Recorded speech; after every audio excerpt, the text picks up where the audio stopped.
حضور صلی اللہ علیہ وسلم نے نا فجر کی نماز پڑھائی، فجر کی، اور حضور فجر کی نماز پڑھا کے فرمانے لگے بھئی کسی بندے نے روزہ رکھا ہوا ہے آج؟ حضرت عمر کہتے ہیں رات کو میرا ارادہ تھا رکھوں، پر سویرے پھر میں نے گرا دیا، نہیں رکھا۔ حضور نے دوسری دفعہ پوچھا بھئی کسی نے روزہ رکھا ہے؟ تو حضرت صدیق کے اوپر نے ہاتھ کھڑا کیا، عرض کی یا رسول اللہ میں نے رکھا ہوا ہے۔ آپ حکم نہ دیتے تو نہ بتاتا، پر روزہ رکھنا بھی آپ نے توجہ دلائی ہے تو حکم بھی آپ کا بتاؤ تو بتا دیا۔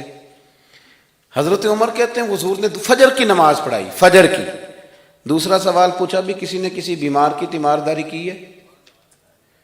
تو حضرت عمر کہتے ہیں میں نے فٹافٹ عرض کی یا رسول اللہ ابھی تو نماز فجر پڑھی ہے، تو اب گھر جائیں گے تو تیمارداری کریں گے نا۔ تو حضور نے فرمایا عمر تو ذرا ٹھہر جانا، جلدی نہ کر، ٹھہر نہ ذرا، روک تو صحیح۔ تو حضرت عمر فاروق رضی اللہ تعالیٰ عنہ فرماتے ہیں میں چپ کر گیا، حضور نے فرمایا بتاؤ بھی کسی نے تیمارداری کی ہے؟ تو صدیق اکبر نے ہاتھ کھڑا کیا، عرض کی یا رسول اللہ عبد الرحمن بن عوف رضی اللہ تعالیٰ عنہ 2-3 دن سے نماز پڑھنے نہیں آ رہے تھے، رات میں نے پتہ کرایا تو پتہ چلا بیمار ہیں، اور حضور مجھے یہ بھی پتہ ہے وہ میرا یار ہے، مجھے پتہ ہے رات کو جلدی سوچا پر تہجد میں ضرور اٹھتا ہے، تو حضور میں بھی ذرا فجر کے وقت جلدی اٹھا ہوں تو فجر میں آنے سے پہلے عبد الرحمن ابن عوف کی تیمارداری کر کے آیا ہوں۔ حضرت عمر کہتے ہیں میں نہ ہلکا ہلکا ڈھیلا پڑ گیا۔ حضور نے تیسرا سوال پوچھا، فرمایا کسی نے کسی مسکین کو کھانا کھلایا ہے؟ کھانا کھلایا ہے کسی مسکین کو؟ حضرت سیدنا عمر فاروق کہتے ہیں میں نے پھر عرض کی، میں نے کہا یا رسول اللہ ابھی تو فجر پڑی ہے، گھر جائیں گے کوئی چیز لیں گے تو کھانا کھلائیں گے۔ تو حضور پھر مسکرائے، فرمایا عمر تو ذرا ٹھہر نہیں جاتا، ذرا ٹھہرنا، ذرا نظارہ تو کرنا، گویا یہ شان صدیق اکبر کا جلسہ ہو رہا، ٹھہرنا۔ حضور نے پھر پوچھا بھی کسی نے کسی مسکین کو کھانا کھلایا ہے؟ تو حضرت عمر کہتے ہیں لوگ سارے دائیں بائیں دیکھ رہے تھے اور میں چپ کے ابو بکر کو دیکھ رہا تھا، کہ مجھے پتا تھا کہ بولنا اسی نہیں ہے، اور دل میرا کر رہا تھا کہ کہہ دوں دیو جناب جواب، دل میرا کر رہا تھا۔ وہ سمجھ گئے تھے کہ سونا راضی کن کاموں میں ہو، بس یہ نقطہ انہوں نے پا لیا تھا۔ حضور نے فرمایا بتاؤ کسی مسکین کو روٹی کھلائی ہے؟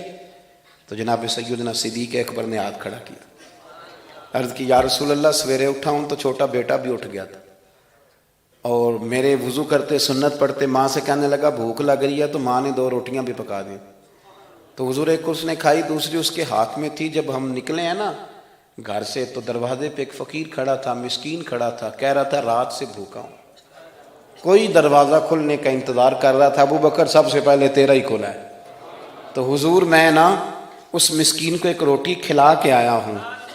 حضرت عمر فاروق کہتے ہیں میں نے گردن جھکا لی، اور میرے رسول کریم نے فرمایا اے اللہ میرے ابو بکر پہ رحم فرما، اللہ میرے ابو بکر۔ وہ سمجھ گئے تھے، مزاج شناست سمجھ آ گئی تھی کہ حضور کن باتوں میں، اور نا اپنے اوپر وہ سارا کچھ طاری کر لیا تھا انہوں نے، طاری، ان کی ادائیں بالکل ڈھل گئی تھی نبی پاک کی اداؤں۔ 3 دن وہ غار ثور میں رہے تو ہمارے صوفیاء فرماتے ہیں کہ ان پر تجلیاں بھی پڑی محبوب کی معرفت کی۔ جب مدینے آئے نا نبی کریم کو لے کے، تو کچھ لوگوں نے حضور کی زیارت کی تھی، کچھ نے نہیں کی تھی، تو کچھ آتے تو نبی پاک کی دستبوسی کر کے بیٹھ جاتے، حضرت ابو بکر سے ہاتھ نہ ملاتے، اور کچھ صرف حضرت ابو بکر سے ہاتھ ملاتے اور حضور سے ہاتھ ہی نہ ملاتے۔ میری بات پہ توجہ ہے آپ حضرات کی؟ تو کچھ لوگوں کو نا شبہ ہونے لگا، وہ معاذ اللہ سمجھنے لگے کہ شاید یہی اللہ کے رسول ہیں۔ حضرت صدیق اکبر یہ کیوں شبہ ہوا؟ تو ہمارے محدثین فرماتے ہیں کہ ابو بکر صدیق بولتے بھی اس طرح تھے جو میرے نبی پاک کا طریقہ، بیٹھتے بھی اس طرح تھے جو رسول پاک کا طریقہ۔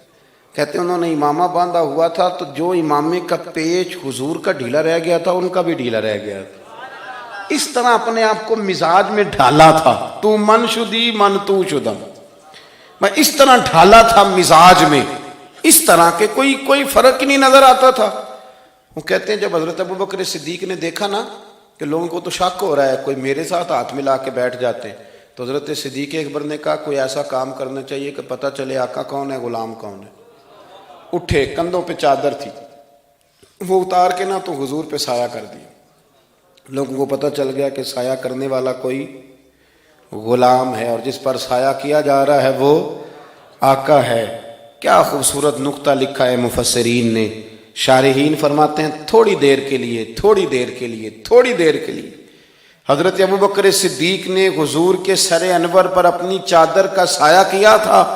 اللہ کے رسول نے احسان کا بدلہ یہ دیا، نیکی کا بدلہ یہ دیا کہ قیامت تک ان کی قبر پر اپنے گنبد کا سایہ فرما دیا، قیامت تک گنبد کا سایہ کر دیا ان کے مزار پر انور۔